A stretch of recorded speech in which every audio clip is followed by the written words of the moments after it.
So right now I'm going to show you guys how I create a pineapple on top of my head. So here we go.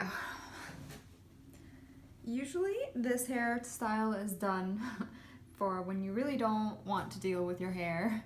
When my hair gets really all over the place, or I do a hairstyle that's meant to be very voluminous and poofy, and you know, at the end of the day I just want to put it up and don't really want to worry about it, or you know, just I don't want to damage my hair because it's really prone to damage because it's curly. So yeah, so here it goes.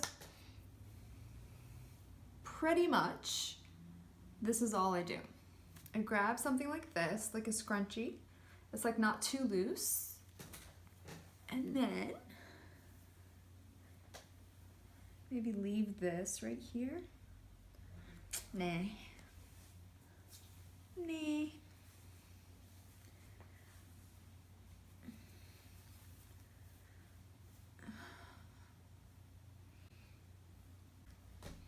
That's it.